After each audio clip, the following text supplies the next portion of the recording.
साहेब तुमची आणि धनंजय मुंडे यांची भेट झाली आहे दवाखान्यात जाऊन भेट झाली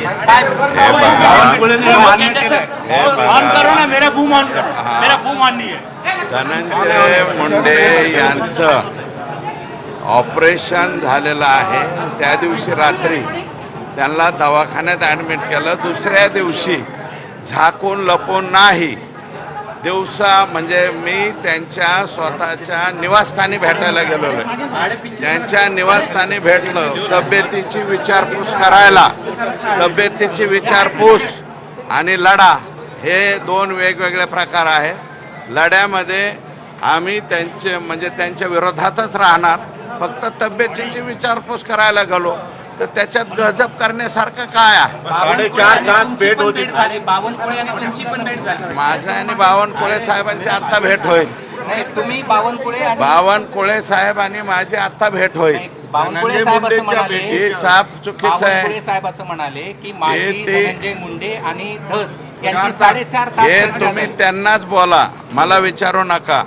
मी जे परवा त्यांना भेटायला गेलेलो आहे ते धनंजय मुंडे यांच्या तब्येतीची चौकशी करायला गेलेलो आहे आणि तब्येतीची चौकशी करणं ह्याच्यात गैर नाही। संतोष देशमुखचा लढा आणि तब्येतीची चौकशी याच्यामध्ये कसल्याही प्रकारचा काही संबंध नाही। कृपया जोडू नये, कोणाची मध्यस्थी नाही, काय नाही। रात्रीच्याला दवाखान्यात नेलं होतं का? दवाखान्यात भरणे मामांनी यांनी दवाखान्यात नेलं होतं अशा प्रकारची मला माहिती मिळाली, म्हणून मी त्यांच्या निवासस्थानी जाऊन त्यांना भेटून आलो। परंतु नंतर पुढे काय चर्चा झाली? काहीही चर्चा झाली नाही, फक्त तब्येतीची विचारपूस केली आणि माझा मी निघून आलो। पण अण्णा 4.5 तास फक्त तब्येत? अहो 4.5 तास कोण म्हणलं?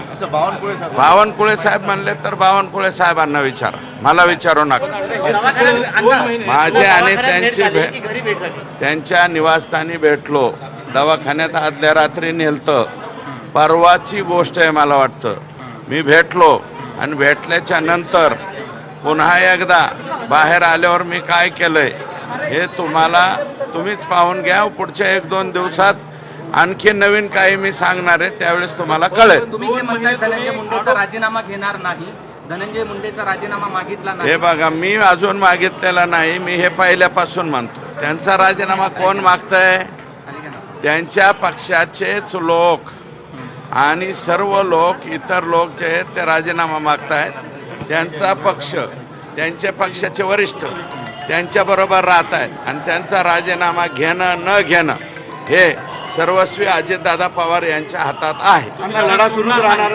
लढा सुरूच राहणार आहे। लढा हे लोक फाशीवर जाईपर्यंत राहणार आहे। थँक्यू। पटकन बोललेलं बरं म्हणून मी आलो। धन्यवाद। तर ही होती प्रतिक्रिया आमदार सुरेश धस यांची। त्यांचं म्हणणं आहे की आपण ऑपरेशन नंतर धनंजय मुंडेंच्या प्रकृतीची विचारपूस करायला भेटलो होतो, मात्र 4.5 तास भेटीबद्दल जे बावनकुळे बोलले होते त्याबद्दल मात्र सुरेश धस यांनी नकार दिलेला आहे। ती गोष्ट आपण त्यांनाच विचारा असं म्हटलं। मात्र आणखी एक गोष्ट त्यांनी स्पष्ट केली, त्यामुळे ती म्हणजे की या प्रकरणातला